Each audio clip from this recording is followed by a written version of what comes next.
it hinders everything. Yeah, I've been in bands where I tried to do, projects where I'm playing with people where I feel just self-conscious the whole time. I'm like, Yeah. what are they thinking? Do they like this? Are we vibing?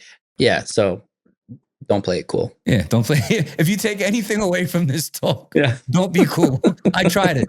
I had a good run for like a summer. I was pretty cool. Yeah, there you go. I think I heard about you that summer. Yeah, yeah.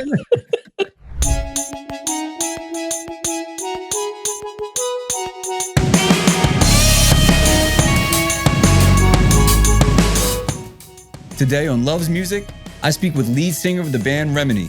I discovered Zak when I heard his triple single with 3 songs, Sweet Tea, Matt, and Treat Me Like a Stranger. His sultry synth pop sound was so interesting, I had to meet this guy. We talk about balancing family life with the music career. We talk about his history of film scoring, his early life in bands, and then a long hiatus he took before he came out recently and started doing pop music. He has a really interesting story, and I think you guys are really going to enjoy it. Up next, we have RIMENY on Loves Music. Zak, thank you so much for joining us. I'm actually really excited to talk to you, man. I was able to chew into your project, and like I said, you don't have a ton of content out there, but the songs you have are so good. Thank you. Thank you. Thanks, For those Julian. of you who hadn't had a chance to listen, you have this like throwback to like synth pop with like a hint of 90s R&B, like the distorted floor toms with like the weird synth pop sounds from like the turn of the century type stuff. What you're doing is really interesting. I mean, can you explain your sound for the people, and then we'll get into the actual individual songs? Sure. Yeah, I think thank you first of all. Yeah, I'd say basically right now I'm in a sweet spot where I feel like, the music that I've been listening to and the music that I'm making, I feel like I'm not imitating everything as much, and it's sort of like I'm finding like, hey, this is music that I feel like this feels like me. And I think yeah, the RIMENY sound right now, there's definitely some 80s influence that's just around right now, and it's kind of Right. hard not to pick that up. Sure. But yeah, I feel like some people have compared it to sort of like Bon Iver and a little Mk.gee, but with also like that like early 2000s like emo punk world of like Okay. Brand New and so it's sort of like the mix of that where there's like a little bit of that like pop emo punk and then Yeah. mixed with sort of the like, more live like saxophone, synth, big drums, Jack Antonoff sort of sound of today. Great pluck there. I hear the Jack Antonoff influence. Mk.gee is like my go-to. That's kind of the low-hanging fruit. You hear your stuff, like that's like the first place your ear goes. 100%. Yeah. Yeah. Yeah, but it's really good too. When you started this project, first let me say it's a little bit hard for an artist to get out of park. There's like a period of like finding their sound and then finding what they want to do with their first project and then making sure the songs are cohesive. Bro, you came out of the gate with 3 home runs. Like the songs all sound cohesive. They all go together. They're all good, but they're still diverse. Like they feel like 3 impactful songs on the same project. They could all function as singles. I think, if I may, Sweet Tea is the single. Matt is still a really good song. Yeah, and the one with the girl, Treat Me Like a Stranger. Yeah, Treat Me Like a Stranger. Yeah, yeah. Treat Me Like a Stranger is my favorite, but I think Sweet Tea is like the radio hit.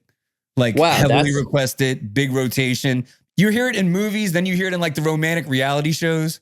Like Blind yeah, Date. for sure. Yeah. I could hear it on like a Love Island or like Love Is Blind or something like that. 100%. Yeah, it definitely has a sort of universal vibe, like lyrically. A lot of the songs on the album lyrically are sort of simple. When I was writing, anytime I've ever like tried to write poetry, I really like short. I feel like you can get a lot out with a few words, and the songs on this album are definitely doing that. And I think Sweet Tea is for sure an example of that. Like I think the whole thing is like maybe 8 lines.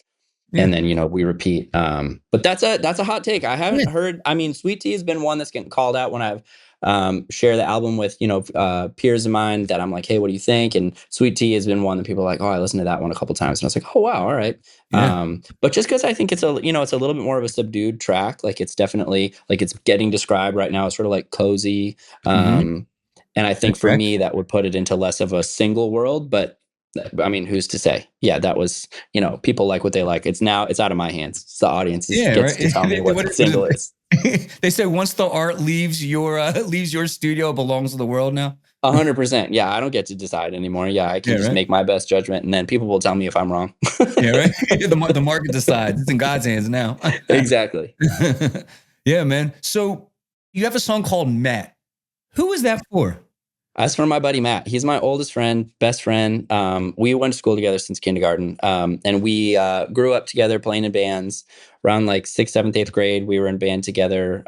Super, influenced by like Blink-182, Green Day, Foo Fighters, like the, first sort of like pop punk bands we got into, and he is to this date, the best drummer I've ever played with. And he, I was just crystallizing sort of a memory, and crystallizing, a time in our friendship in that song where he drove this red Golf that was like a 70s Golf that we almost died in a few times in high school, and he would pick me up and would take me to school, and just those formative years of like, picking up breakfast on the way to school. And yeah, there's a line in it, I'll put the ketchup on your croissant, which is kind of a funny line to have in a song, but it's like literally he'd drive and I'd put ketchup on his breakfast sandwich, and then we'd go to school. So it's like, it's like these literal, I like it because it's funny, and I like there's, you could read innuendo into it if you wanted to, but that it doesn't go deep on that one. But yeah, this song it's just sweet. I love him, and he's that time is so special to me in my mind. So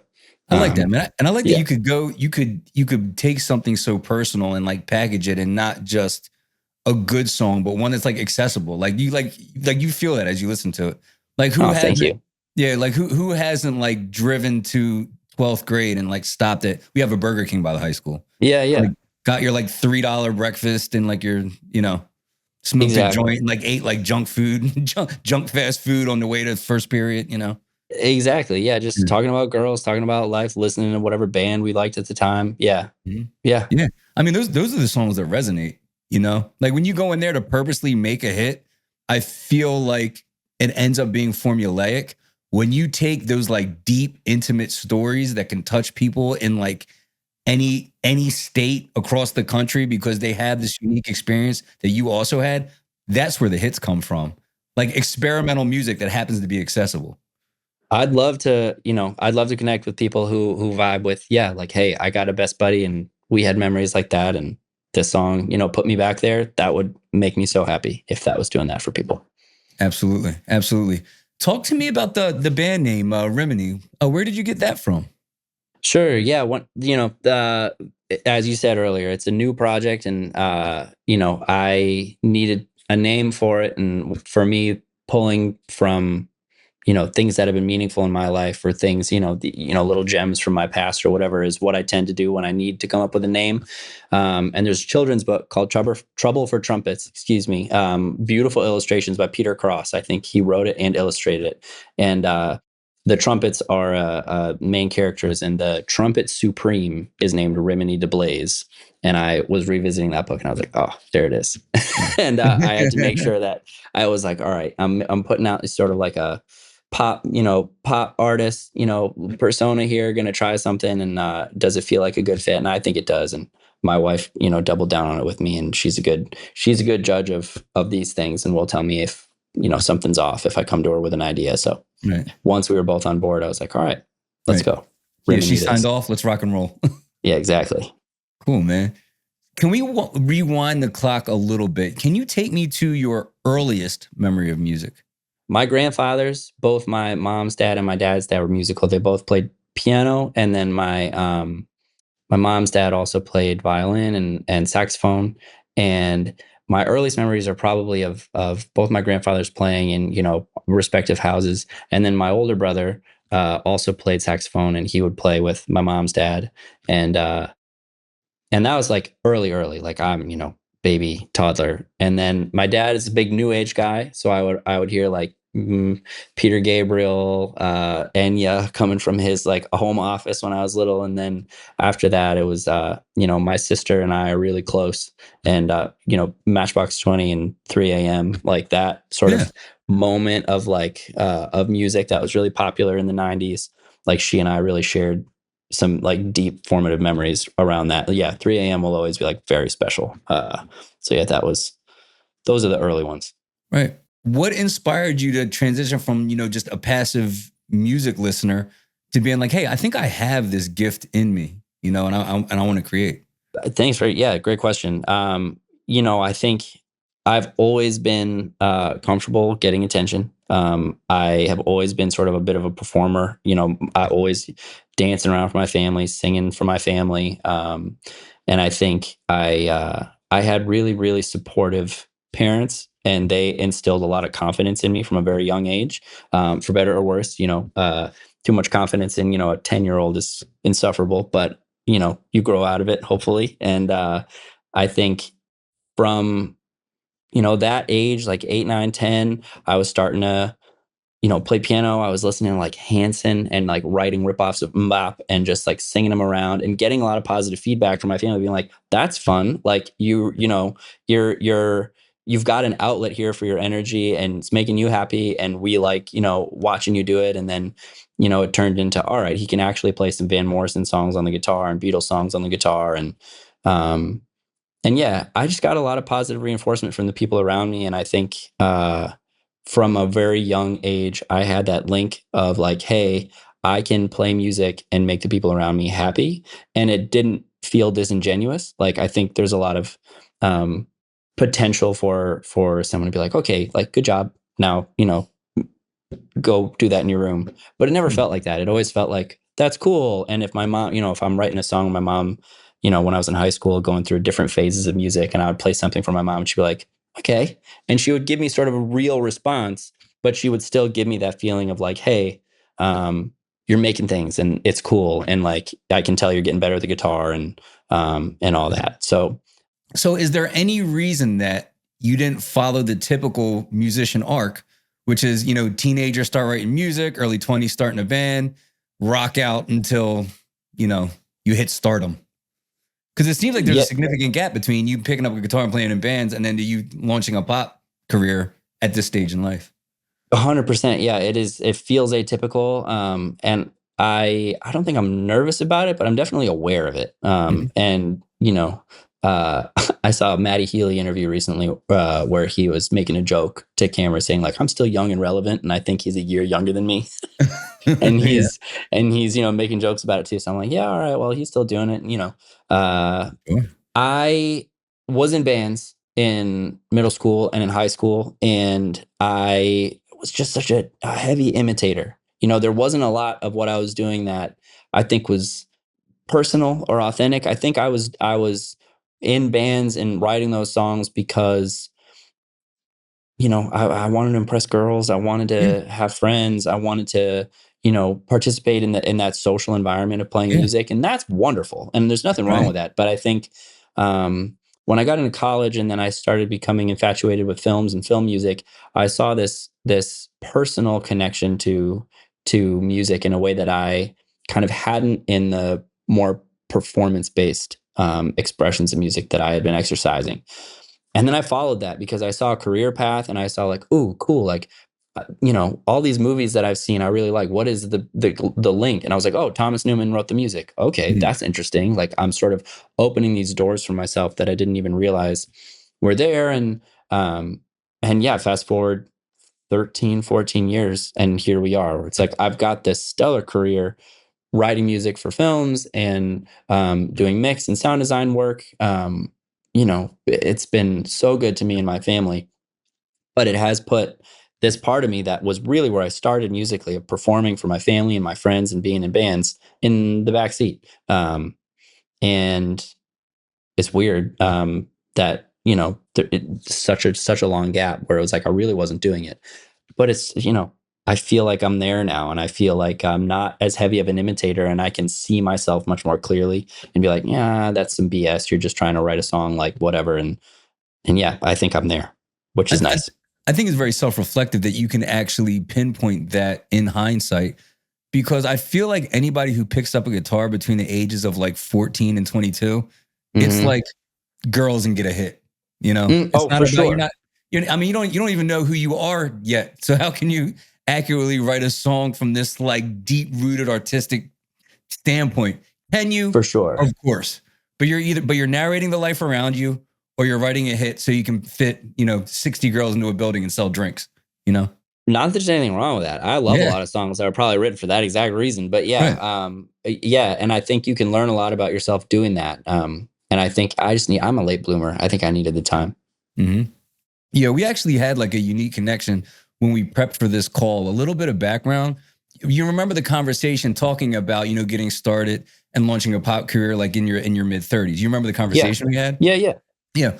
What you didn't know is that 2 days prior, right, I had thrown my back out, and I'm like obsessed with like aging and getting older, and it like terrifies me, right? And Yeah. And I was talking to my dad about it, and I just blurted this statement out. I was like, "Hey, man," I was like, "the remnants of my youth I can measure in months now, not years." And I said it, and I like freaked myself out as I said it, right? But that same insecurity about getting older, it pollutes all of my thoughts. Like I'm always looking over my shoulder at like the new hires that come in, that are 10 years younger than me. I'm doing this podcast and I'm watching kids with like 20 times more talent that are like in their mid 20s, taking advantage of all like the gadgets and the innovation and everything. Like I'm always like in my head about my age. Yeah. When we had that conversation, you had such a piece about launching a career at this stage of your life and such a confidence and positivity. 2 questions. Do you have any insecurities about being this age and launching a career? And if you do, what do you tell yourself to keep those negative thoughts at bay? Man, that is a really kind thing to say. Thank you. As I said before, I'm a pretty confident guy. And I think any insecurities that are with me on a day-to-day basis are pretty superficial. I look at myself and I'm like, all right, well, I'm not like the young, like you were saying, like a 20-year-old or, even like 18, 19-year-old who might break out into the industry. And like physically, I'm in my mid 30s, and it's like, yeah, okay, that's different. And, that's something that, as someone who doesn't really want to be a faceless musician for forever, as like not that there aren't film scores that you can maybe see on the street. If you walk by Hans Zimmer, you'll probably be like, oh yeah, there's Hans Zimmer. But like for the most part, you probably don't know what a lot of them look like. And that anonymity is nice. But I think, there's putting your face to your music. There's just a little bit of a superficial sort of check in with yourself. Like, all right, what do you think about this? What do you care about? What should you care about? Probably none of it is the right answer. And yeah, I'd have to say that, for me, I think the confidence is a real gift. And I'm thanking my parents for that again. 'Cause if I decide like, what, like I got to shave my head tomorrow, and like I can't, be some Angus Young, long hair, rock star that I want to be, that's fine. Right. That's fine. Like, okay. And there's so many more important things than that. And I'd have to say, like, maybe as blasé or run of the mill as that is, but yeah, there's definite like superficial thoughts that I have, in my mid 30s trying to do pop music, but nothing more sinister than that.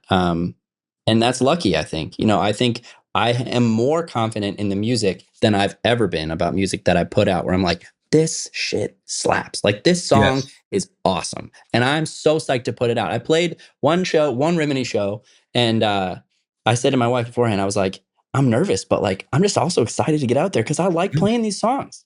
Mm-hmm. Like I don't feel like I'm trying to emulate something and do it justice. I feel like, no, I'm just playing my songs and I like them.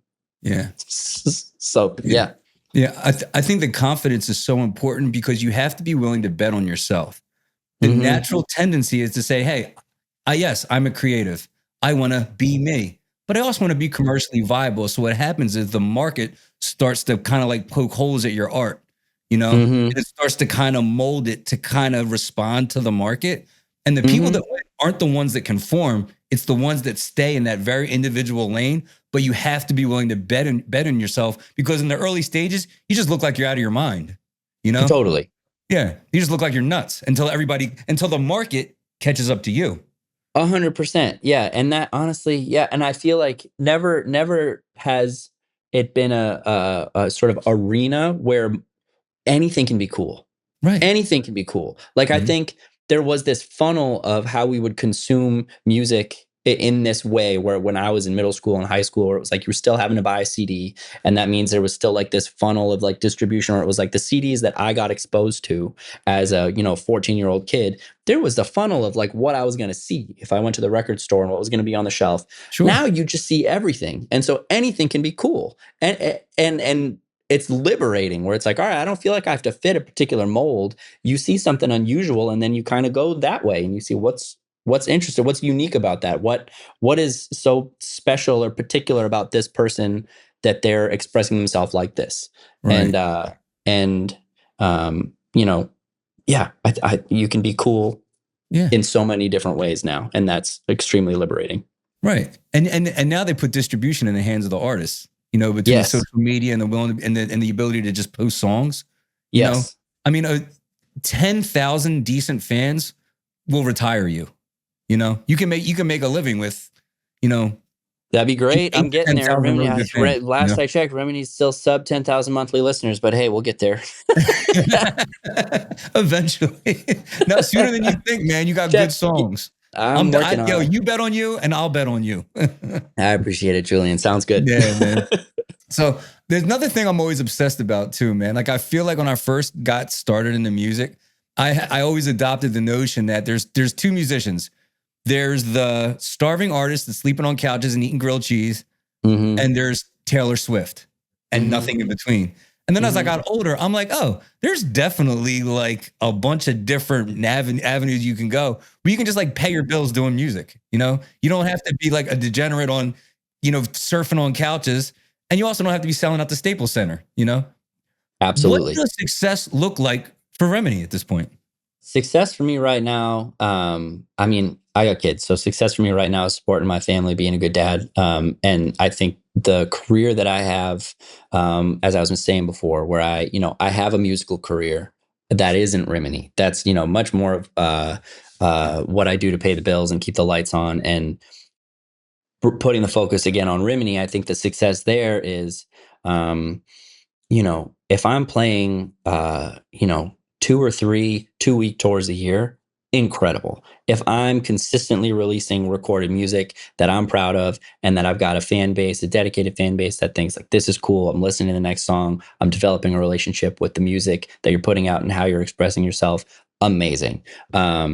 No, like you said, like I don't need to go on an 8, 9 month, 10-month tour. That's not what's gonna feel like I've done it. Right. I think finding that balance of, hey, I have 2 amazing kids, and I'm spending time with them, and I'm keeping the lights on, and I'm also expressing myself in that performative way musically, that I've been missing, and I'm doing it in a way where the rest of my life also has a place, and there's a balance, and yeah, everything's growing. The kids are growing, can't stop that. That happens fastest. Yeah, but it's like, that's the thing, growing, slow and steady growth. Slow, sustainable growth. There's how the business is. You got to build. You can't just build high. You got to build wide too. Exactly. Yeah? Absolutely. Here's a question: If the kids came to you and said, "Hey, I'm not going to finish high school. I'm going to be a musician full time," what would you tell them? I'd tell them, finish high school and then you can go be a musician. You don't have to go to college. I'd say, figure it out. Finish high school, do that, and then go try and tour for a year and see what you think, and then we'll talk about college. Are the kids naturally musically inclined? I'd say one of them is. If we got music on for bath time or in the car or whatever, my oldest really loves Zelda and video games, and he'll ask me to put on, the soundtracks, things like that. My youngest, he feels it. You put music on and he'll start moving. He's already got rhythm. He sings to himself. I think he's got a little bit of that, and I'm curious to see how that's going to develop. Yeah. Nurture those gifts, man. Yeah, exactly. Absolutely. Yeah, but they're little, so it's early on. It's early days. So could you fill me in a little bit on how involved are you in the production of your current music? Are you just doing everything? Singing, recording, engineering? Absolutely. Yeah. Thanks for asking. Yeah. I hand off for mixing and mastering. Okay. That's an easy way to put it. Is I obviously Molly McDevitt, the female voice on Treat Me Like a Stranger. She came in. I had John Waugh play sax on Treat Me Like a Stranger, and a single that's coming out, I believe, next in like 3 weeks. And then Justin Vandermellen played drums on 2 of the tracks. And then I also had Sam Kaiservat, who's a fellow Mainer. He also played some synths. Aside from that, where it was like I was reaching out to people being like, hey, I feel like the drums that I programmed or the drums that I played aren't cutting it. Can you come in and track this? I wrote everything. I recorded everything that I can play, which, drums I may sub out to some people. Sax I can play, but not the way John can. Synths is this endless, vortex of, what toys do you have and how do you like to, Right. make things with them. So Sam's incredible, and he contributed some awesome stuff to 2 tracks on the album. But aside from those and Leo Egan, he played steel on Matt. Incredible. It's Matt's dad also, which is fun tidbit. But yeah, aside from that, I'm writing everything. I'm singing on everything. I'm playing guitar, playing some of the drums, playing some of the bass, pianos, synths. I've got a sizable toolkit here, just because of my day job, writing film scores, doing sound design, commercial music. So yeah, when I'm producing music for Rimini, it's all here, and I'm doing most of it here myself. Yeah. Nice.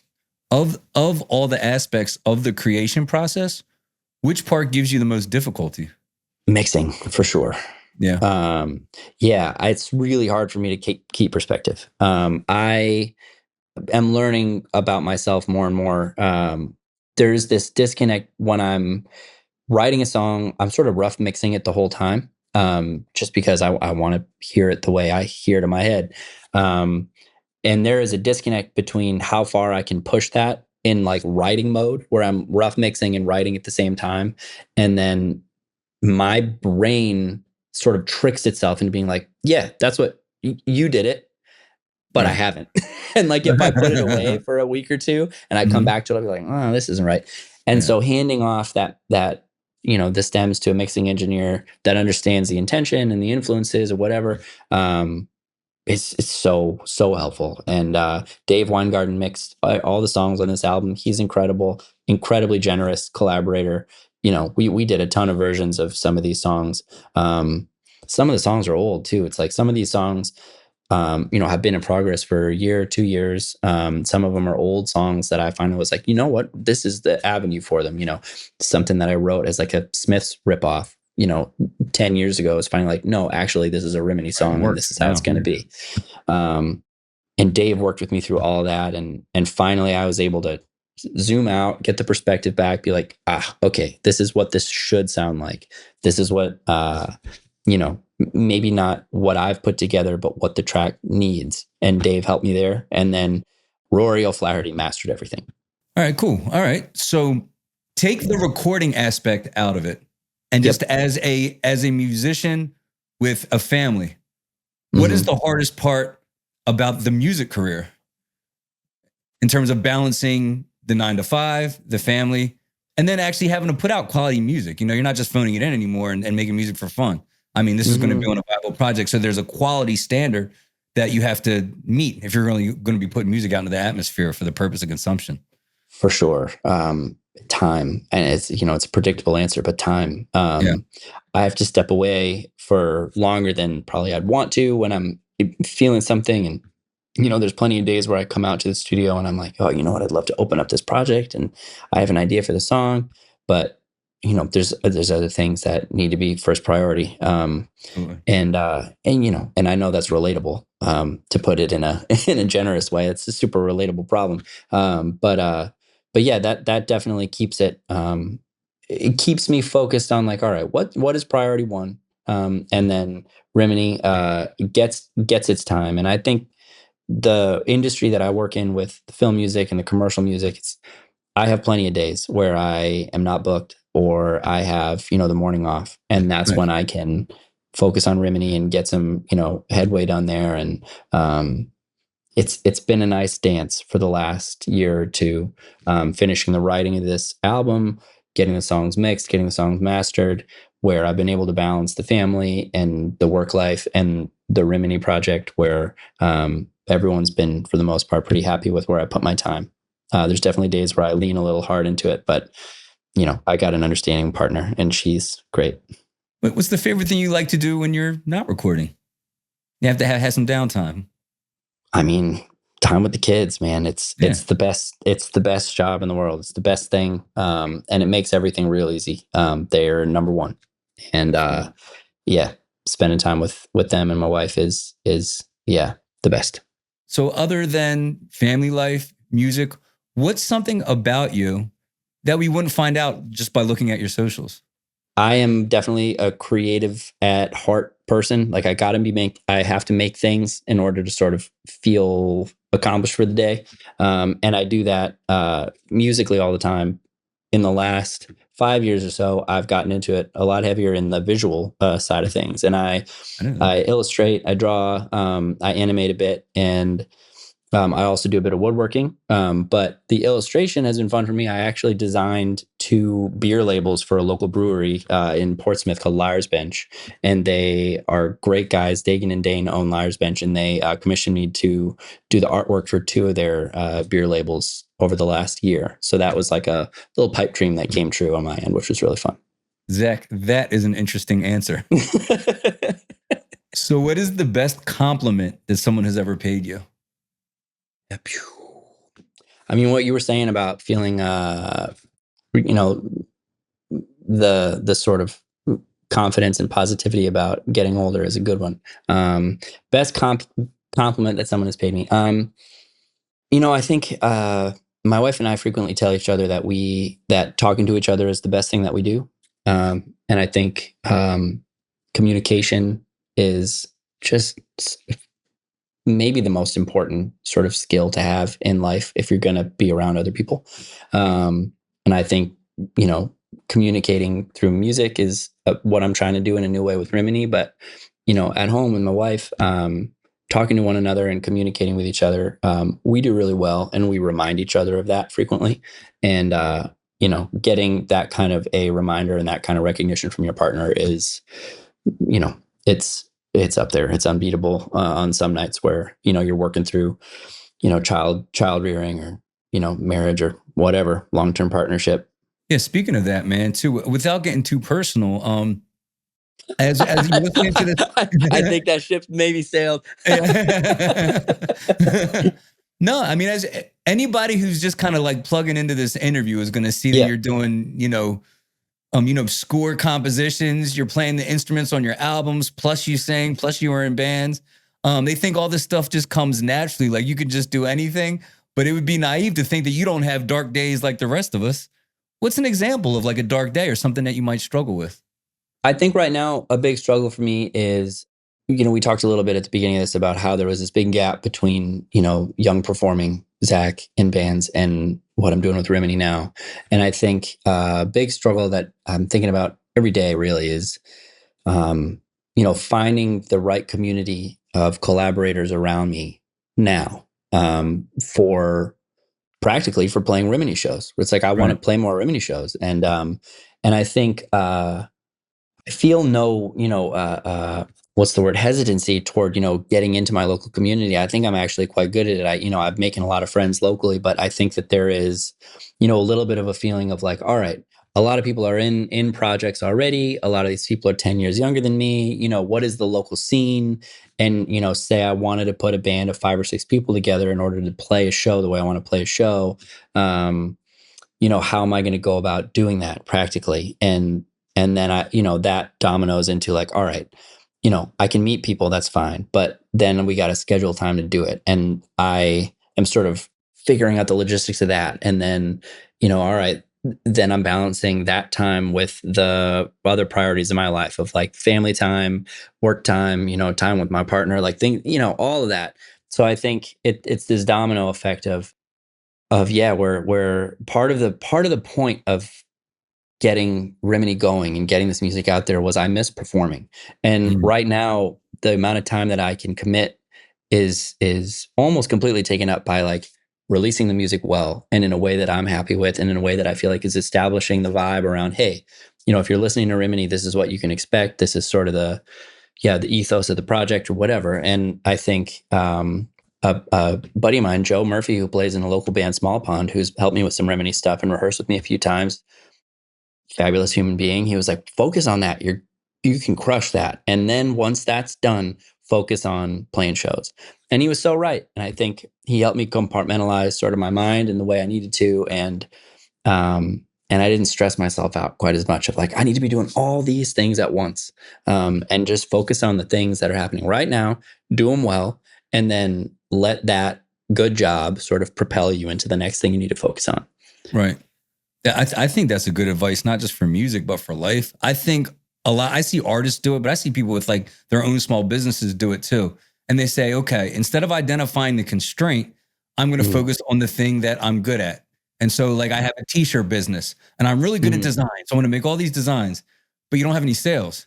So it's like, dude, the designs are great. They're beautiful t-shirts, but you got to focus on getting leads. You don't have any leads, Right. And so you ignore the constraint and you focus on the thing that you're good at, and then you kind of run out of gas a year later, And what you said is important. It's like, no, you focus on the thing that needs the most attention. And I think that's where you get the most leverage, and then what happens is because you're focusing all the energy, it actually gets solved, A lot of times, otherwise you're burning so many irons in the fire and nothing's getting done. Right. Yeah. And yes. Yeah. Well said. And when they do that, and the successful businesses that do that, it works well because the whole business is being held up until you address that constraint. When everybody's focused on something different, you have like these like lingering problems and they kind of grow like cancers, but the companies that are really well, like you'll see like a sports team that's really well, like our defense keeps getting smoked. So they go in the draft and get 6 D-backs, get 2 other free agent D-backs. And now we address this in 1 year and then they're a contender again. And then you have like these other organizations that are just, they can't figure out which way is up, Yeah. You figure out what problems need to get solved today. What's my minute problem? What's my hour problem? What's my day problem? And you just tackle them as immediate things first. Yes. Absolutely. Yeah. Well, we know that if you, if the music thing doesn't work out, you'd be a hell of a small business owner. Appreciate that. When somebody comes to a Rimini show or they listen to an album, they're alone in the car and they say, hey, I'm going to immerse myself in the content for 25, 30 minutes. What do you want that listener to feel? I don't know how to say this concisely, but I want them to feel happy. I want them to feel cool. And I don't want them to feel like they have to play that cool. Happy, cool, and like earnest. I think those are like, if those 3 could happen at the same time, that's great. I do not play anything cool. I have struggled with that forever. Not a very mysterious guy. Yeah. And I think I'm leaning into that now. I'm the Labrador friend. And I think Rimini, I'm gonna lean into that where it's like, I'm writing a song about my best friend. You got a best friend? Put this song on and feel happy and earnest and tell him you love him. And like, I don't think there's anything cooler than that. Right. So it's just, happy, cool, and earnest. Boom. Yeah. When it comes to art, especially music, being cool will stunt your progress. The only reason I was ever able to record, I stumbled upon an engineer that I was able to connect with right away.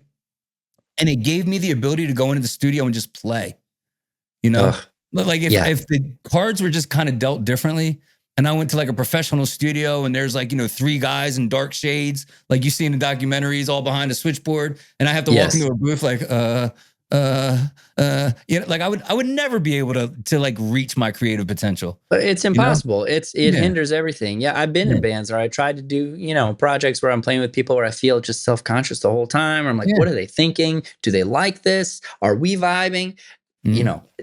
It's a non-starter. Yeah. So don't play it cool. Yeah, don't play. If you take anything away from this talk, don't be cool. I tried it for about 7 months in 2009. I was pretty cool.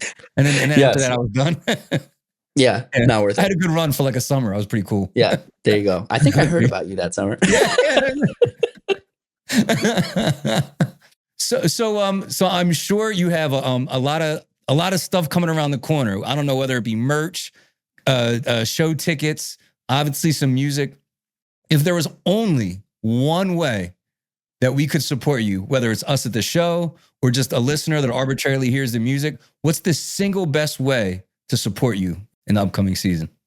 Listen to the songs that are coming out, show them to a friend you think might like them. And then, yeah, just keep me in the back of your mind. These songs are going to come out. This album's going to drop in the fall. And then I'm going to be shifting into playing shows. And I want anybody who's been listening to the songs and feeling excited about them to come and see shows. And yeah, if you like it, show it to your friend. And yeah. Yeah, I for one can personally vouch for the music. I have a 10. I wish I wasn't like this, but because of my age and how much music I actually take in, everything is always going to kind of sound a little bit derivative. And when I stumble upon an artist like you, who I'm like, well, yeah, there's some influences here, but I haven't heard this before. Like, this is different. I go to try to put it in a box and explain. I'm like, it's not quite what it is. I haven't really heard it done quite like that way. I think what you're doing is really special. And like you said before, it's relevant.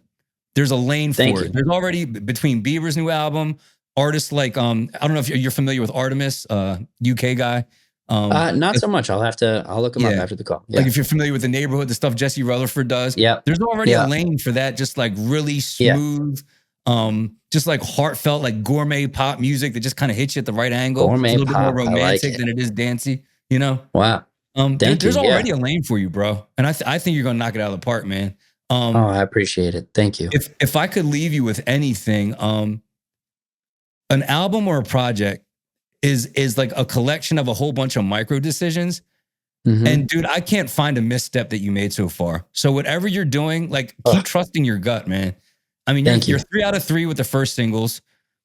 Your socials look great. I mean, you're obviously articulate, wildly talented. Keep trusting your gut, man, and doing what you're doing. I think it's not a matter of if, but a when. You know, when thanks, Julian. Wow, that's really nice of you to say. I appreciate it. Thank you. You're welcome, man. And lastly, man, I want to thank you from the bottom of my heart for making time for this interview. I know I wanted to try to squeeze in this interview kind of last minute before I went on vacation. So you accommodating me with your time means the world. Thank you. Thank you so much. Hey, thanks for having me here. I appreciate it. It's my pleasure.